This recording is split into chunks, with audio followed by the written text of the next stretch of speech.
আসসালামু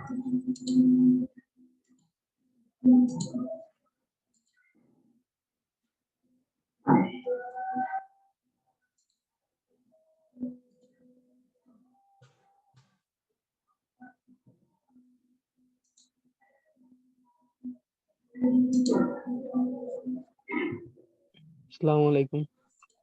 ওয়ালাইকুম আসসালাম। সবাই ভালো আছো? আচ্ছা, আলহামদুলিল্লাহ। আর আপনি কেমন আছেন? আছি, মোটামুটি ভালো আছি, আলহামদুলিল্লাহ।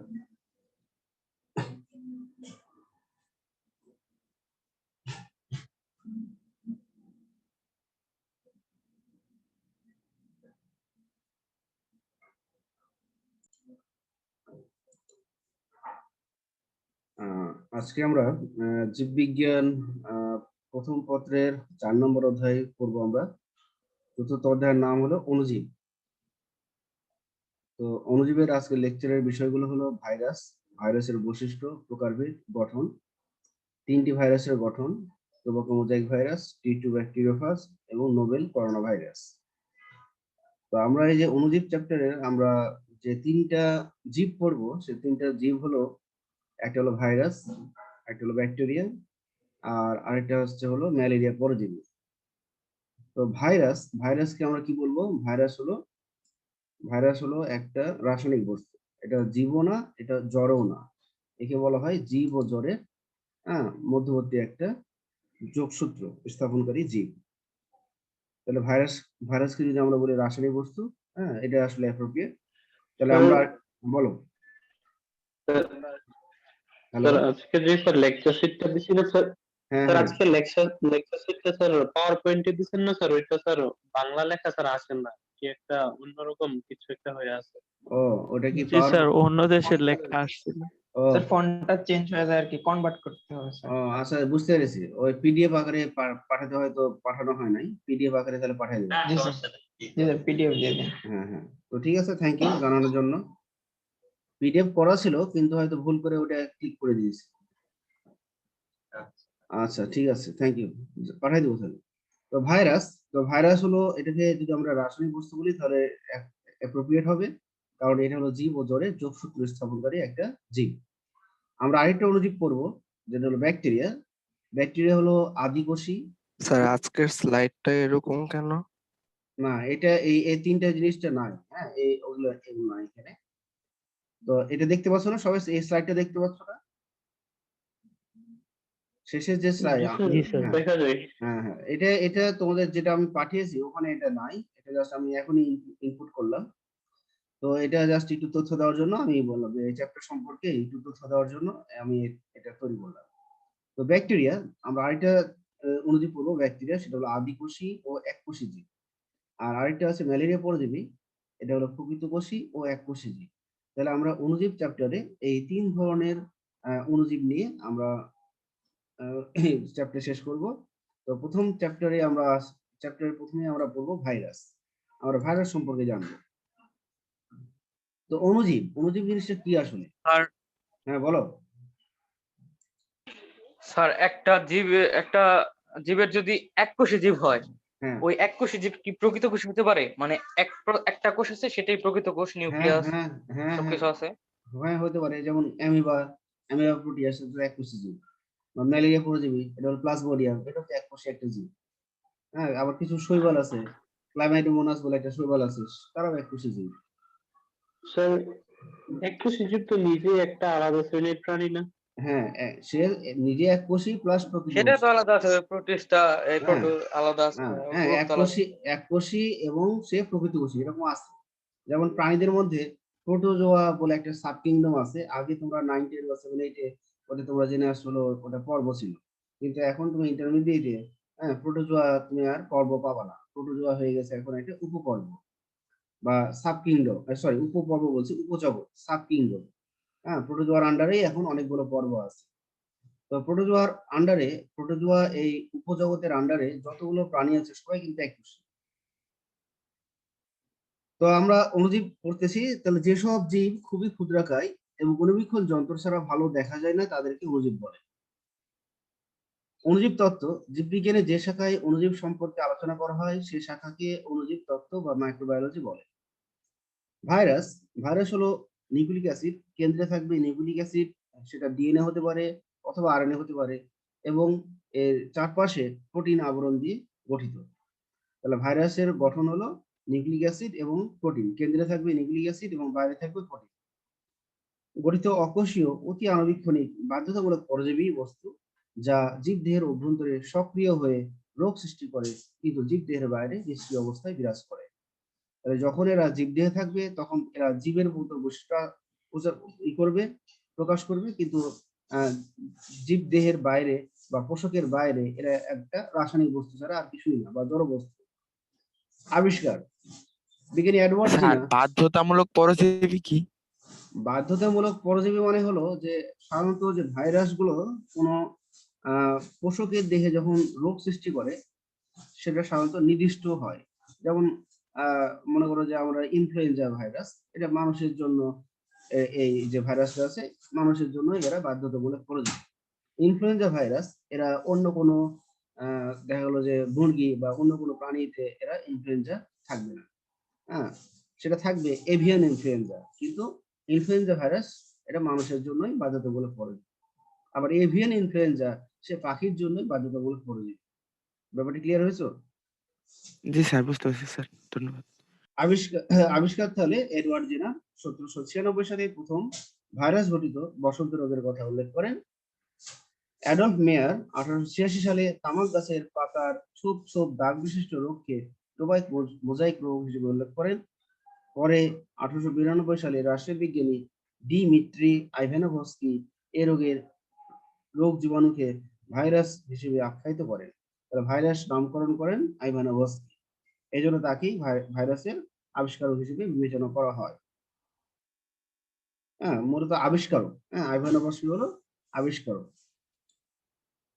তো ভাইরাসকে আমরা বললাম যে জড় ও জীবের যোগসূত্র। তো প্রথমে আমরা আসি ভাইরাসকে কেন জড় বস্তু বলা হয়। ভাইরাস অকোষীয়, কারণ এটা কিন্তু কোনো কোষ না, অতি আণুবীক্ষণিক। এদের সাইটোপ্লাজম, কোষঝিল্লি, কোষ প্রাচীর, রাইবোসোম, মাইটোকন্ড্রিয়া এসব কিছুই নাই। এরা রাসায়নিকভাবে প্রোটিন, বাইরের আবরণটা হলো প্রোটিন এবং কেন্দ্রে থাকবে নিউক্লিক অ্যাসিডের সমাহার মাত্র।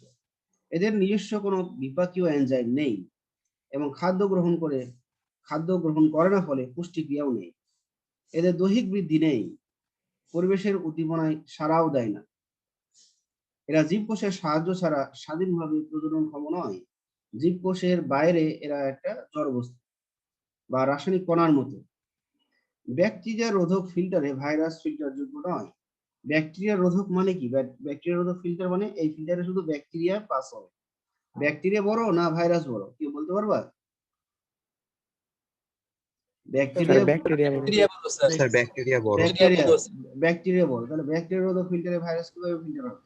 কারণ ভাইরাস, ব্যাকটেরিয়া রোধক ফিল্টারে যদি আমরা ভাইরাস ফিল্টার করতে যাই, ভাইরাস ফিল্টার হবে না, চলে যায়, যেহেতু আকৃতিতে ছোট। হ্যাঁ, যেহেতু আকৃতিতে ছোট ভাইরাস, ব্যাকটেরিয়া আটকে যায় কিন্তু ভাইরাস আটকে যায়। এবং এদেরকে কেলাসিত করা যায়। কেলাসিত করা মানে বুঝো তো? কেলাসিত মানে মনে করো যে একটা দানার মতো গঠন দেওয়া যায়। সেন্ট্রিফিউজ করা যায়। সেন্ট্রিফিউজ মানে ভাইরাসের যে দেহটা আছে সেই দেহটাকে একবারে ডিস্ট্রয় করে একবারে প্রত্যেকটা পার্ট আলাদা আলাদা করা যায়, এটাই হলো সেন্ট্রিফিউজ করা। ব্যাপন করা যায়, পানির সাথে মিশিয়ে সাসপেনশন তৈরি করা যায়, তলানীকরণ করা যায়। এই যে আমরা এখন বর্তমানে যে বিভিন্ন ধরনের টিকা আমরা পাচ্ছি, এগুলো কিন্তু ভাইরাসের দেহের নির্যাস থেকে বা ভাইরাসের দেহের উপাদানগুলো মিশেই এই সাসপেনশন যে টিকাগুলো তৈরি করা হচ্ছে। সাসপেনশন বা সিরাপ হিসেবে অনেক সময় তৈরি হতে পারে, বা অনেক সময় ভ্যাকসিন হিসেবে থাকতে পারে। মূলত ভাইরাসকে এরকম সাসপেনশন তৈরি করা যায় পানির সাথে মিশিয়ে। তলানীকরণ করা যায়। তলানীকরণ মানে কি? ভাইরাসকে যখন আমরা সেন্ট্রিফিউজ করব, তাহলে ভাইরাসের যে উপাদানগুলো আছে সেগুলো যে টেস্ট টিউবে বা যে যন্ত্রের মধ্যে আমরা ভাইরাসকে সেন্ট্রিফিউজ করব, সেই যন্ত্রের নিচে ভাইরাসের উপাদানগুলো আস্তে আস্তে তলানি হিসেবে জমা হবে। ভাইরাস অ্যাসিড, ক্ষার ও লবণ প্রতিরোধে সক্ষম এবং অ্যান্টিবায়োটিক এদের দেহে কোনোরূপ প্রতিক্রিয়া সৃষ্টি করতে পারে না। এই জন্য সাধারণত ডাক্তাররা 3 দিন বা 4 দিনে যখন জ্বর হয়, সাধারণত ডাক্তাররা প্রথমে অ্যান্টিবায়োটিক দেয় না, কারণ এই 3-4 দিনে অ্যান্টিবায়োটিক ভালো কাজ করবে না। কাজ করবে কখন? দেখা গেলো যে আস্তে আস্তে দেখা গেলো যে ভাইরাল জ্বর হলে সাধারণত 3 দিন পর সাধারণত ডাক্তাররা অ্যান্টিবায়োটিক দেয়। অ্যান্টিবায়োটিকটা দেয় কি কেন? যে ভাইরাসকে মারার জন্য অ্যান্টিবায়োটিক দেয় না, ভাইরাস যাতে আর বেশি বিস্তার করতে না পারে এই জন্য অ্যান্টিবায়োটিক দেয়। কারণ মূলত অ্যান্টিবায়োটিক দেওয়ার কারণ ভাইরাল ইনফেকশনের পরে পরবর্তীতে কিন্তু দেহের রোগ প্রতিরোধ ক্ষমতা কমে যায়, আর ওই সময় তখন ব্যাকটেরিয়া অ্যাটাক করা শুরু করে। এই ব্যাকটেরিয়া যাতে অ্যাটাক করতে না পারে এই জন্য অনেক সময় ডাক্তাররা এরকম অ্যান্টিবায়োটিক দিয়ে দিতে পারে। ভাইরাসের জীবীয় বৈশিষ্ট্য: পোষক কোষের অভ্যন্তরে ভাইরাস সংখ্যা বৃদ্ধি করতে পারে। এরা সুনির্দিষ্ট ভাবে বাধ্যতামূলক পরজীবী। নতুন সৃষ্ট ভাইরাসে মাতৃ ভাইরাসের বৈশিষ্ট্য বজায় থাকে, অর্থাৎ একটি ভাইরাস তার অনুরূপ ভাইরাস সৃষ্টি করতে পারে। ভাইরাস দেহ জেনেটিক বস্তু ডিএনএ বা আরএনএ এবং প্রোটিন দিয়ে গঠিত, এগুলো সবই কিন্তু জীবীয় বৈশিষ্ট্যের মধ্যে পড়ছে।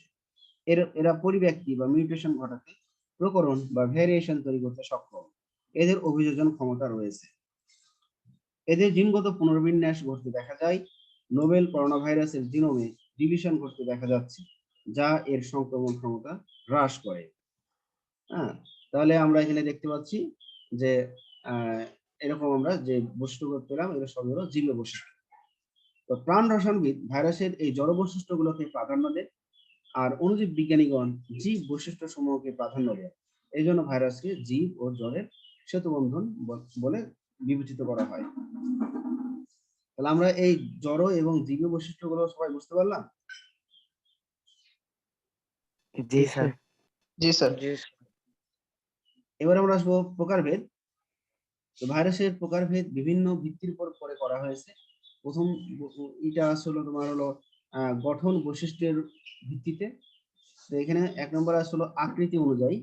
আকৃতি অনুযায়ী ভাইরাস কয়েক ধরনের, যেমন দণ্ডাকার, দণ্ডের মতো আকৃতি। কে আছে? টোবাকো মোজাইক ভাইরাস, আলফালফা মোজাইক ভাইরাস, মান্স ভাইরাস। আবার আকৃতি গোলাকার, polio virus, HIV, dengue virus. ঘন ক্ষেত্রাকার, বহুভুজাকার, বা এটা আমরা বলতে পারি অনেকটা পাউরুটির মতো দেখতে, যেমন হারপিস, ভ্যাকসিনিয়া ভাইরাস। ব্যাঙাচি আকার, ব্যাঙাচি বলা হয় ব্যাঙের লার্ভা। এরকম ব্যাঙাচি আকার ভাইরাস আছে, T2, T4, T6। এদের আরেকটা নাম আছে, এদেরকে বলা হয় ফাজ ভাইরাস। সিলিন্ড্রিক্যাল বা সূত্রাকার, ইবোলা ভাইরাস। বর্তমানে কিন্তু আফ্রিকায় আবার ইবোলা ভাইরাস সংক্রমণ দেখা যাচ্ছে। 2-1 দিন আগে দেখলাম 4-5 জন মারা গেছে। ডিম্বাকার, ডিম্বাকার ভাইরাস, এটা হলো ইনফ্লুয়েঞ্জা ভাইরাস। তাহলে এগুলো সবই আকৃতি অনুযায়ী। এবার আমরা আসবো নিউক্লিক অ্যাসিড কোর অনুযায়ী, অর্থাৎ ভাইরাসের কেন্দ্রে কোন নিউক্লিক অ্যাসিড আছে, ডিএনএ না আরএনএ। যদি নিউক্লিক অ্যাসিড কোর হিসেবে প্রোটিনের কেন্দ্রে যদি যেহেতু প্রোটিন চারপাশে থাকে আর কেন্দ্রে থাকে নিউক্লিক অ্যাসিড, কেন্দ্রে নিউক্লিক অ্যাসিড যদি ডিএনএ থাকে তাহলে হবে ডিএনএ ভাইরাস। নিউক্লিক অ্যাসিড হিসেবে ডিএনএ থাকে, যেমন T2, ভ্যাকসিনিয়া, ভ্যারিওলা ভাইরাস ইত্যাদি। তারপর হলো পারভোভিরিডি গোত্রের, যেটা আমরা আসছি, এটা হলো পাইএক্স 174, তারপর M13, এগুলো হলো পলিফাজ ভাইরাসের ডিএনএ 100। আমরা জানি যে ডিএনএ কি, ডিএনএ দ্বিসূত্র, কিন্তু কিছু কিছু ভাইরাস আছে যাদের ডিএনএ হলো একসূত্র। আরএনএ ভাইরাস, আরএনএ ভাইরাস হলো নিউক্লিক অ্যাসিড হিসেবে আরএনএ থাকে, যেমন TMB, HIV, dengue, polio, rabies, novel corona virus ইত্যাদি। এগুলো নিউক্লিক অ্যাসিড হিসেবে থাকবে আরএনএ। আরএনএ আমরা জানি একসূত্র, কিন্তু কিছু ভাইরাস আছে, যেমন রিও ভাইরিডি গোত্রের রিও ভাইরাস, ধানের বামন রোগের ভাইরাস, এই ভাইরাসের আরএনএ দ্বিসূত্র। দ্বিসূত্র কেমন হয় সেটা কিন্তু আমি তোমাদের বলেছি যখন আমরা আরএনএ পড়াই। তাহলে আরএনএ কিভাবে এক সূত্র থেকে দ্বিসূত্র হয় সেটা কিন্তু তোমাদের জানা আছে। বহিস্থ আবরণ অনুযায়ী আমরা সাধারণত জানি ভাইরাসের গঠনে কেন্দ্রে থাকবে নিউক্লিক অ্যাসিড আর তার চারপাশে থাকবে প্রোটিন আবরণ। এটাই মূলত ভাইরাসের গঠন। কিন্তু কিছু কিছু ভাইরাসের ক্ষেত্রে দেখা যায় যে কেন্দ্রে নিউক্লিক অ্যাসিড, বাইরে প্রোটিন আবরণ, এবং প্রোটিন আবরণের উপরে আরো একটা বহিস্থ আবরণ থাকে। সেটা লাইপোপ্রোটিন হতে পারে, বা পলিস্যাকারাইড হতে পারে, বা অন্য কোনো উপাদান হতে পারে। এটা প্রোটিনের চারপাশে এই লেয়ারটা থাকে। যদি এই লেয়ারটা থাকে তাহলে হবে বহিস্থ আবরণীযুক্ত, আর যদি এই লেয়ারটা না থাকে তাহলে হবে বহিস্থ আবরণবিহীন ভাইরাস। তাহলে বহিস্থ আবরণ নাই এরকম ভাইরাস কে কে? TMV, T two virus. বহিস্থ আবরণীযুক্ত ভাইরাস কে কে? ইনফ্লুয়েঞ্জা ভাইরাস, এই হারপিস, এইচআইভি ভাইরাস। তাহলে এদের বহিস্থ আবরণী বিদ্যমান। আবার দেখা যাচ্ছে যে পোষক দেহ অনুসারে ভাইরাস কোন পোষক দেহে থাকছে তার উপর নির্ভর করে আমরা ভাগ করছি। তাহলে এরকম আছে উদ্ভিদ ভাইরাস, এরা উদ্ভিদ দেহে রোগ সৃষ্টি করে, যেমন টিএমবি, বিন ইয়েলো ভাইরাস, বা সংক্ষেপে আমরা বলবো বিওয়াইভি। ব্যতিক্রম ফুলকপির মোজাইক ভাইরাস। হ্যাঁ, এর ভাইরাসটা আবার হলো হ্যাঁ ফুলকপির মোজাইক ভাইরাস, এটা হলো ডিএনএ। তোমাদের আরেকটা কথা বলি যে বেশিরভাগ উদ্ভিদ ভাইরাস কিন্তু আরএনএ, আর বেশিরভাগ প্রাণীজ ভাইরাস হয় ডিএনএ। যদিও ব্যতিক্রম আছে, কিন্তু বেশিরভাগ উদ্ভিদ ভাইরাস হবে তোমার আরএনএ ভাইরাস। প্রাণী ভাইরাস, এরা প্রাণীদেহে রোগ সৃষ্টি করে, যেমন HIV, vaccinia, novel corona virus. Bacteriophage বা ফাজ ভাইরাস, এই ধরনের ভাইরাস ব্যাকটেরিয়ার উপর পরজীবী হয় এবং ব্যাকটেরিয়াকে ধ্বংস করে, যেমন টি2, টি4, টি6 ব্যাকটেরিওফাজ। সায়ানোফাজ, এরা সায়ানোব্যাকটেরিয়া বা ব্লু গ্রিন অ্যালগি, বাংলায় হলো নীলাভ সবুজ শৈবাল। তাহলে সায়ানোব্যাকটেরিয়া ধ্বংসকারী ভাইরাস। তাহলে এটা কি কি উদাহরণ? LPP1 বা LPP2। L for Lyngbya, P for Plectonema, আর P ফর ফরমিডিয়াম। তাহলে এগুলো হলো সায়ানোব্যাকটেরিয়া। তাহলে 3 ধরনের সায়ানোব্যাকটেরিয়ার প্রথম অক্ষর দিয়ে এই ভাইরাসের নামকরণ করা হয়েছে, LPP1 আর এটা আছে LPP2। তাহলে এই ছিল ভাইরাসের প্রকারভেদ। এখন আমরা আসছি হলো ভাইরাসের গঠনে। তো আমরা ইতিমধ্যে জেনেছি যে ভাইরাসের গঠন কি কি থাকে। একটি আদর্শ ভাইরাসের বিভিন্ন অংশের গঠন নিচে বর্ণনা করা হলো। নিউক্লিক অ্যাসিড বা নিউক্লিওয়েড বলা হচ্ছে। তাহলে ডিএনএ অথবা আরএনএ একসাথে উভয়টি নয়, যে কোনো একটা থাকবে। এরা পোষক দেহ সংক্রমণে এবং প্রতিলিপি গঠনে প্রধান ভূমিকা পালন করে। আমরা এখানে একটা আদর্শ ভাইরাসের গঠন দেওয়া হয়েছে। কেন্দ্রে দেখো এটা হলো ডিএনএ, ডিএনএ দেওয়া আছে, এটাকে আমরা বলছি নিউক্লিক অ্যাসিড। তারপরে আমরা আসছি প্রোটিন। চারপাশের যে লেয়ারটা সেটা হলো আমরা বলছি যে ক্যাপসিড। হ্যাঁ, ক্যাপসিডটা হলো, এটা হলো ক্যাপসিড। হ্যাঁ, নীল অংশ হয়ে আছে যেটা, সেটা হলো ক্যাপসিড, এটা হলো প্রোটিন আবরণ। তাহলে নিউক্লিক অ্যাসিডকে ঘিরে ভাইরাসের প্রোটিন আবরণীকে ক্যাপসিড বলে। এটি কতগুলো সাব ইউনিট নিয়ে গঠিত, যাদেরকে আমরা বলবো ক্যাপসুমিয়ার। অর্থাৎ অনেকগুলো ক্যাপসুমিয়ার নিয়ে একটা ক্যাপসিড আবরণ গঠিত। ক্যাপসিডের প্রোটিন অণুর বিন্যাসই ভাইরাসের আকার আকৃতি নিয়ন্ত্রণ করে। এরা নিউক্লিক অ্যাসিডকে রক্ষা করে। তাহলে ক্যাপসিড বা প্রোটিন আবরণ কেন্দ্রে যে ডিএনএ অথবা আরএনএ থাকবে তাদেরকে রক্ষা করে। বহিস্থ আবরণ বা এনভেলপ, কিছু কিছু ভাইরাস যেমন ইনফ্লুয়েঞ্জা, এইচআইভি, করোনা ভাইরাস ইত্যাদি ভাইরাসের ক্যাপসিড বা প্রোটিন আবরণের বাইরে জৈব পদার্থের আরো একটি লেয়ার থাকবে, যেটি রাসায়নিকভাবে সাধারণত লিপিড, লাইপোপ্রোটিন, শর্করা বা স্নেহ জাতীয় পদার্থ দিয়ে গঠিত। আমরা একটু আগে বললাম যে বহিস্থ আবরণটা বিভিন্ন জৈব উপাদান দ্বারা গঠিত হতে পারে। এর মধ্যে লিপিড থাকতে পারে, যেমন এখানে দেওয়া আছে এনভেলপ, এটা হলো এনভেলপ। এই এনভেলপ অংশটা সবচেয়ে বাইরে আছে, এটা হলো আমরা দেখতে পাচ্ছি অনেকটা বেগুনি কালার। তো এটা লিপিড দ্বারা গঠিত হতে পারে, প্রোটিন দ্বারা গঠিত হতে পারে, শর্করা বা স্নেহ জাতীয় পদার্থ দিয়ে এটা গঠিত হতে পারে। এই আবরণটাকে আমরা বলবো এনভেলপ বা বহিস্থ আবরণ। লিপোপ্রোটিন আবরণ বিশিষ্ট ভাইরাসকে লিপোভাইরাস বলা হয়। যদি এই বহিস্থ আবরণটা লিপোপ্রোটিন দ্বারা নির্মিত হয় তখন তাকে আমরা বলবো লিপোভাইরাস। তাহলে এটা ছিল আদর্শ ভাইরাসের গঠন। এবার আমরা আসবো যে 3 ধরনের ভাইরাস আমরা বলেছিলাম, তার মধ্যে 1 নম্বর হলো টোবাকো মোজাইক ভাইরাস, বা সংক্ষেপে আমরা বলতেছি TMV. T for tobacco, M for mosaic, আর ভি ফর ভাইরাস। তো এরা আকারের দিক দিয়ে এটাকে আমরা বলবো দণ্ডাকৃতির ভাইরাস। আবার যদি বলি কেন্দ্রে কোন ধরনের নিউক্লিক অ্যাসিড আছে, কেন্দ্রে আছে আরএনএ, এই জন্য আমরা কি আরএনএ ভাইরাস বলতে পারি। আবার একে আমরা বলতে পারি এর পোষক দেহ কি হবে, যেহেতু টোবাকো মোজাইক ভাইরাস বলছি, টোবাকো মানে তামাক, তাহলে এর পোষক দেহ অনুযায়ী এরা কোন ভাইরাস? উদ্ভিদ ভাইরাস। পোষক দেহ অনুযায়ী এরা উদ্ভিদ ভাইরাস। আবার এদের বহিস্থ আবরণী নাই, তাহলে হবে বহিস্থ আবরণবিহীন ভাইরাস। তাহলে 4টা জিনিস আমি এখানে বুঝাই দিলাম। তাহলে এদের দৈর্ঘ্য কত? 280 থেকে 300 ন্যানোমিটার, আর প্রস্থ হলো 15 থেকে 18 ন্যানোমিটার। হ্যাঁ, এখানে ছবিতে দেওয়া আছে, নিচে হলো টিএমবি এর পূর্ণাঙ্গ গঠন, আর উপরে দেওয়া আছে এর যদি আমি প্রস্থচ্ছেদ নিই তাহলে আমি উপরে প্রস্থচ্ছেদে টিএমবি দেখতে পাবো। তো টিএমবি পূর্ণাঙ্গ গঠনে আমরা দেখতে পাচ্ছি উপরে একটা পেঁচানো আরএনএ সূত্রক, আর নিচে হলুদ অংশ, এগুলো সব ক্যাপসিড। আর হলুদ অংশের মতো থোকার মতো যে অংশটা, আঙ্গুরের থোকার মতো যে একটা অংশ যদি আমরা বলি, সেটাকে আমরা বলবো ক্যাপসিডের একক বা ক্যাপসোমিয়ার। আর উপরে প্রস্থচ্ছেদে আমরা যদি দেখি, কেন্দ্রে আছে আরএনএ, আর আরএনএ কে ঘিরে রেখেছে ক্যাপসোমিয়ার, আর অনেকগুলো ক্যাপসোমিয়ার মিলে তৈরি করবে ক্যাপসিড। তো প্রোটিন আবরণ বা ক্যাপসিড, তাহলে ক্যাপসোমিয়ারের সংখ্যা কতগুলো আছে? প্রায় 2130 থেকে 2200টি ক্যাপসোমিয়ার কতগুলো আঙ্গুরের থোকার ন্যায় পরপর সজ্জিত হয়ে এরকম ক্যাপসিড গঠন করে। এবং এই যে একটা যে আঙ্গুরের মতো যে অংশ, এটাকে বলছি ক্যাপসোমিয়ার, এবং একটা ক্যাপসোমিয়ারে প্রায় 158টি অ্যামাইনো অ্যাসিড থাকবে। আরএনএ কোর, ক্যাপসিডের ভেতরে আমরা দেখতেছি, প্রস্থচ্ছেদে ভালো বোঝা যাচ্ছে ক্যাপসিডের ভিতরে রয়েছে আরএনএ। তাহলে এই আরএনএ হলো এক সূত্রক এবং এটা স্প্রিং এর মতো পেঁচানো। আরএনএ সূত্রটি 6500 নিউক্লিওটাইড দ্বারা গঠিত। ওজন হিসেবে ডিএমভির শতকরা প্রায় 95 ভাগই প্রোটিন। যদি আমরা ওজন করি শুষ্ক ওজন, তাহলে টিএমভি ম্যাক্সিমাম পার্ট হবে প্রোটিন, প্রায় 95 ভাগ। এবার আমরা আসবো T2 ব্যাকটেরিওফাজ এর গঠন, যেটাকে আমরা বলেছিলাম যে এটা হলো কি আকৃতির ভাইরাস। আকৃতি অনুযায়ী T2 ব্যাঙাচি আকৃতি। যদি আমি বলি নিউক্লিক অ্যাসিড অনুযায়ী বলি, তাহলে কি হবে? নিউক্লিক অ্যাসিড অনুযায়ী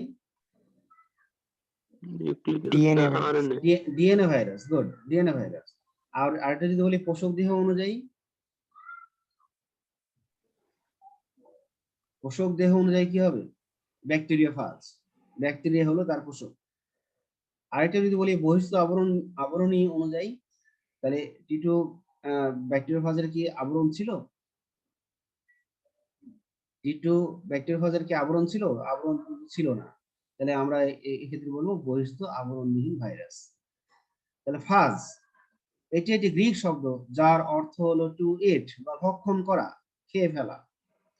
ব্যাকটেরিওফাজ, যে সমস্ত ভাইরাস ব্যাকটেরিয়াকে আক্রমণ করে এবং ব্যাকটেরিয়াকে ধ্বংস করে দেয় তাদেরকে ব্যাকটেরিওফাজ বলে। তাহলে 1917 সালে বিজ্ঞানী দা হেরেলি ফেলিক্স এই ধরনের ভাইরাসকে ব্যাকটেরিওফাজ বা ব্যাকটেরিয়া ভাইরাস বা ফাজ নামে অভিহিত করেন। সর্বাধিক পরিচিত ফাজ ভাইরাস হচ্ছে T2 ব্যাকটেরিওফাজ। যদি আমরা T2, T4, T6 ইত্যাদি অনেকগুলো জাত আমরা জানি, নাম আমরা জানি, কিন্তু আমরা T2 ব্যাকটেরিওফাজটাই পড়ব। এটা সর্বাধিক পরিচিত ফাজ ভাইরাস।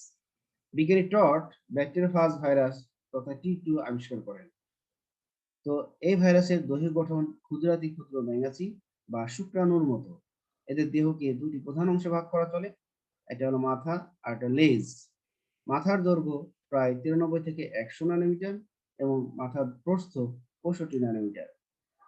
মাথাটি স্ফীত, চওড়া এবং সর্বোজাকৃতি প্রিজমের ন্যায় দ্বিস্তরী প্রোটিন দিয়ে গঠিত এবং এর অভ্যন্তরে রিং আকৃতির দ্বিসূত্র পেঁচানো ডিএনএ সূত্র বিদ্যমান এবং যা মোট ওজনের প্রায় 50%। আমরা যদি ছবিটা দেখি তাহলে বুঝতে পারছি, এটা হলো মাথার কেন্দ্রে কিন্তু ডিএনএ বিদ্যমান, আর নিচের লম্বা অংশটা হলো লেজ। মাথাটা সর্বজাকার, আমরা সহজে বুঝতে পারছি। তাহলে মাথার কেন্দ্রে আছে ডিএনএ। এবার আসবো লেজ। লেজ তাহলে নিচের মাথার সাথে মাথার যে মাথার পরেই যে লেজ আছে, মাথার নিচেই লেজ অবস্থান। তাহলে লেজের দৈর্ঘ্য হলো 95 থেকে 110 ন্যানোমিটার এবং এর ব্যাস 15 থেকে 25 ন্যানোমিটার। এটা হলো ব্যাস। মাথার নিচে লম্বা আমরা দেখতে পাচ্ছি, সরু, ভিতরে ফাঁপা নলের মতো অংশটির নামই লেজ। তাহলে লেজ অংশে কিন্তু ডিএনএ বিস্তৃত নাই, শুধু ডিএনএ বিস্তৃত আছে মাথার মধ্যে। লেজের উপরের দিকে সুস্পষ্ট চাকতির মতো একটি কলার থাকে, এই যে আমরা দেখতে পাচ্ছি কলার। যেহেতু এটা লম্বচ্ছেদের ছবি, এই জন্য এটা অর্ধেক করা হয়েছে। তাহলে এখানে আমরা দেখতে পাচ্ছি একটা কলার দেখতে পাচ্ছি। আবার নিচের দিকে আমরা দেখতে পাচ্ছি লেজের একবারে শেষের দিকে আমরা দেখতে পাচ্ছি একটা ভিত্তি, যেটাকে আমরা বলছি বেস প্লেট। এবং এই বেস প্লেটের মধ্যে আমরা দেখতে পাচ্ছি কাটার মতো কয়েকটি স্পাইক। নিচের দিকে আমরা দেখতে পাচ্ছি স্পাইক, কাটার মতো। আর দেখতে পাচ্ছি আমরা বেস প্লেটে আরো সংযুক্ত আছে কতগুলো স্পর্শক তন্তু, এইদিকে তিনটা, এদিকে তিনটা, 6টা স্পর্শক তন্তু আমরা দেখতে পাচ্ছি। তাহলে এই যে আমরা এখানে বললাম যে উপাদান অংশগুলোর নাম বললাম, স্পর্শক তন্তু, বেস প্লেট, তারপর স্পাইক, উপরে হলো কলার, তারপর লেজ, তারপর হলো মাথার চারপাশের অংশ, এগুলো সবই কিন্তু প্রোটিন দ্বারা গঠিত। হ্যাঁ, টি2 ব্যাকটেরিওফাজ যেহেতু অকোষীয় বস্তু, তাই এতে কোনো নিউক্লিয়াস, কোষ ঝিল্লি, সাইটোপ্লাজম, কোষ প্রাচীর ও অন্য কোনো অঙ্গাণু নেই। হ্যাঁ, এটা কিন্তু অকোষীয় বস্তু। তাহলে এটা ছিল টি2 ব্যাকটেরিওফাজের গঠন। তোমরা এই ভাইরাসটা এর আগে পড়ে আসছো, 19 এ সম্ভবত এই ভাইরাসের কিছু না কিছু অংশ পড়ে আসছো, তাই না? 19 এই ভাইরাসটা পড়ে আসছো? স্যার ফার্স্ট ছিল না, ছিল না? না স্যার টি2 সেটা ফার্স্ট আগে ছিল ছিল না। স্যার, আগে ছিল না? 7 ছিল বোধ হয়। যাই হোক, হয়তো সিলেবাস চেঞ্জ আগে হয়েছে। ছিল। সিলেবাস চেঞ্জ ছিল। আমরা যখন মনে হয় পড়েছি, আমারও মনে আছে যে 19 এ আমি পড়েছি এটা। হয়তো তোমাদের সিলেবাস হয়তো চেঞ্জ হয়েছে। 19 এর আগে ছিল স্যার। আগে ছিল। জি জি স্যার। স্যার। আচ্ছা, এখন আমরা একটা খুব পরিচিত ভাইরাস, বর্তমানে হয়তো আগে এই ভাইরাসটার নাম আমরা জানতাম না। হ্যাঁ, এখন আমরা এই গত বছর থেকে এই ভাইরাসের নাম শুনতেছি। তো এটা হলো novel corona virus, nCoV-19। Corona একটি ল্যাটিন শব্দ যার অর্থ হলো মুকুট। সুতরাং করোনা ভাইরাস একটি মুকুট আকৃতির ভাইরাস। এটি একটি গোলাকার আবরণীবদ্ধ ভাইরাস যার ব্যাস প্রায় 800 ন্যানোমিটার। এদের নিউক্লিয়িক অ্যাসিড সর্পিলাকার হয়। এদের নিউক্লিয়িক অ্যাসিড সর্পিলাকৃতির। ক্যাপসিডের অভ্যন্তরে একক সূত্র বিশিষ্ট আরএনএ থাকে। ক্যাপসিডের অভ্যন্তরে এক সূত্র বিশিষ্ট আরএনএ থাকবে। আমরা এখানে হয়তো লেবেলিংটা খুব ছোট করে দেওয়া আছে, হয়তো বুঝতে পারছো না। এই যে এটা হলো আরএনএ, এই যে গোলাপি অংশটা হলো আরএনএ। এই ভাইরাসের সারা গায়ে অসংখ্য স্পাইক আছে যা প্রোটিন দিয়ে গঠিত। হ্যাঁ, এখানে কিন্তু আমরা দেখতে পাবো যে এই যে হলুদ হয়ে আছে, হলুদ, এটা হলো স্পাইক। হ্যাঁ, এটা মূলত স্পাইক এবং এটা হলো গ্লাইকোপ্রোটিন। হ্যাঁ, বহিস্থ আবরণ বলেছিলাম না? তাহলে এই ভাইরাসের বহিস্থ আবরণ গ্লাইকোপ্রোটিন।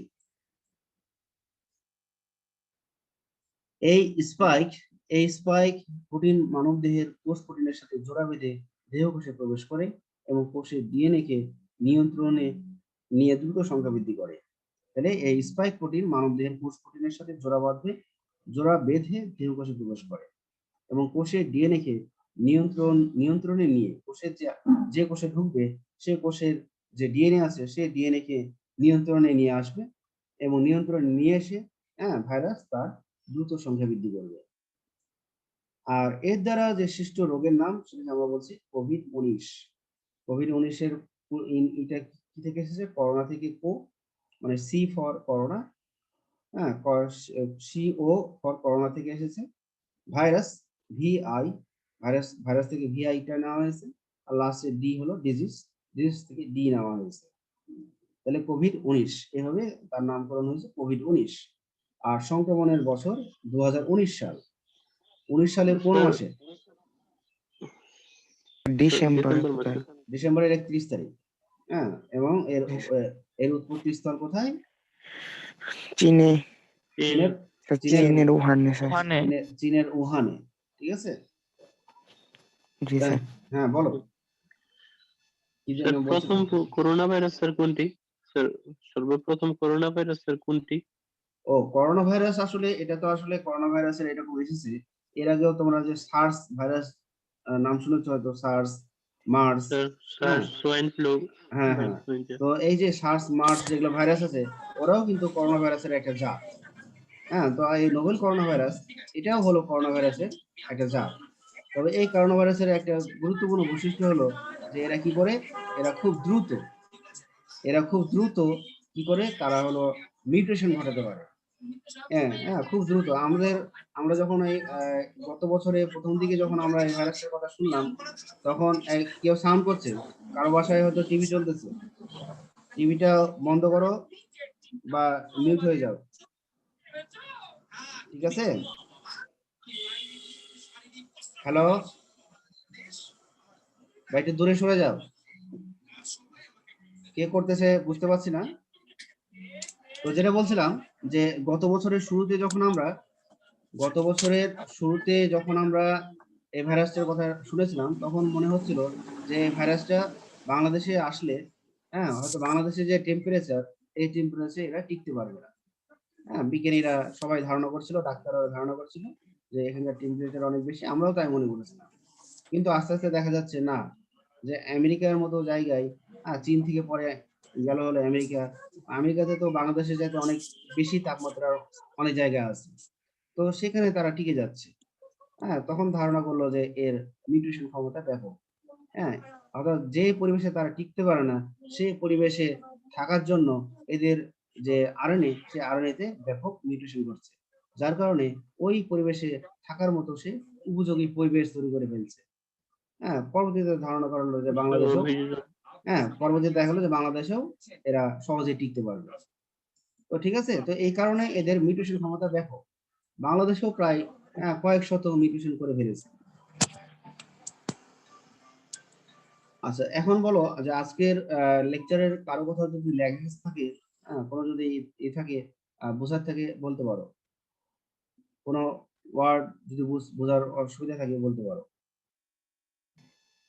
স্যার, হ্যাঁ, বলো। করোনা ভাইরাস কি আরএনএ ভাইরাস স্যার? হ্যাঁ, হ্যাঁ, আরএনএ ভাইরাস। করোনা ভাইরাস হলো আরএনএ স্যার ভাইরাস। কিন্তু এর আগে বৈশিষ্ট্য বলছিলেন যে আর কি জীব দেহে ডিএনএ ভাইরাস সংক্রমণ করে, তাহলে আচ্ছা, করোনা ভাইরাস ব্যতিক্রম জীব দেহে এটা। সংক্রমণ দেখি আমি বলছি, দাঁড়াও। এটা ওই লেকচারটা বের করবি। এখানে দেখো ভালো করে। এই স্পাইক প্রোটিনটা কার? করোনা ভাইরাসের। জি স্যার। স্পাইক প্রোটিনটা কার? করোনা ভাইরাসের। তাহলে মানব দেহের কোষ প্রোটিনের সাথে জোড়া বেঁধে, তাহলে ভাইরাসের স্পাইক প্রোটিন এবং মানব দেহের কোষে কিছু গ্রাহক প্রোটিন থাকে। হ্যাঁ, মানব দেহের কোষে কিছু গ্রাহক প্রোটিন মানে কি? যখন কোনো ভাইরাস মনে করো আসে, তখন এই কোষের এই গ্রাহক প্রোটিন কি করে?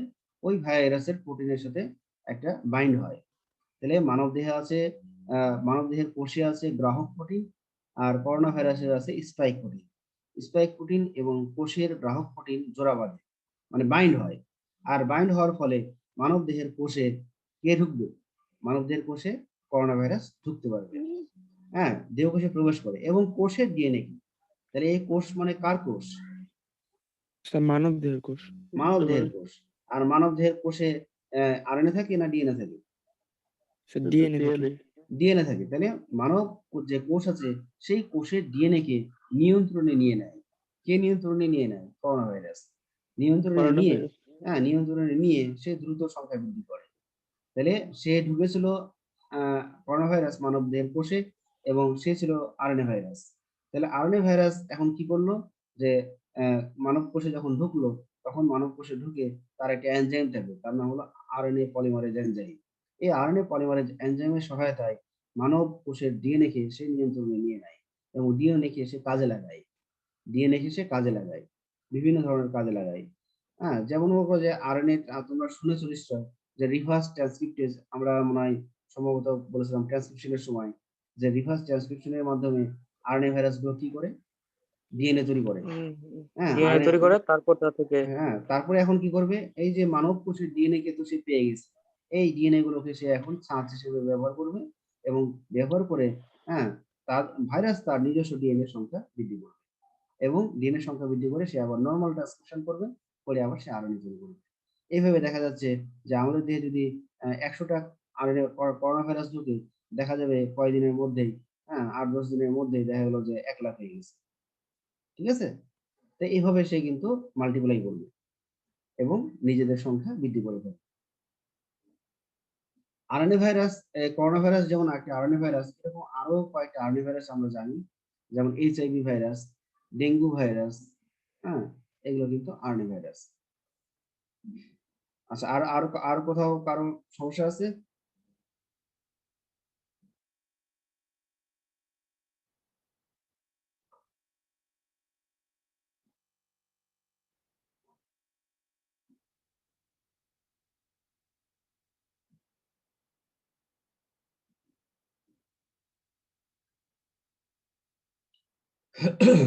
আর কারো সমস্যা আছে? আর আমরা যে না, এখানে স্যার। যে সেমিনারটা পড়ালাম, এখান থেকে কিন্তু অনেক অবজেক্টিভ আসে। ইভেন মনে করো বিভিন্ন অ্যাডমিশনের সময়ও কিন্তু এগুলো আসে। হ্যাঁ, হয়তো এটা আসতে পারে যে T2 কি আকৃতির ভাইরাস, এরকম ভাবে আসতে পারে, অথবা সিলিন্ড্রিক্যাল, নিচের কোন ভাইরাসটি সিলিন্ড্রিক্যাল। হ্যাঁ, অ্যান্সার হবে ইবোলা। হ্যাঁ, এরকম অনেক কিন্তু আসে। কাজেই এগুলো স্লাইড গুলো খুব ভালো করে পড়বা। আর তোমাদের পার্টিসিপেন্ট কিন্তু অনেক কম। কম হওয়ার কারণ কি কেউ জানো? তোমাদের ক্লাস টিচারকে বলেছো যে এরকম কম হচ্ছে? স্যারের ক্লাসই কম আসে। হ্যাঁ, আমার ক্লাসে কম আসে? না স্যার, মানে আমাদের ক্লাস টিচার স্যারের ক্লাসে তেমন বেশি আসে না। কতজন আসে?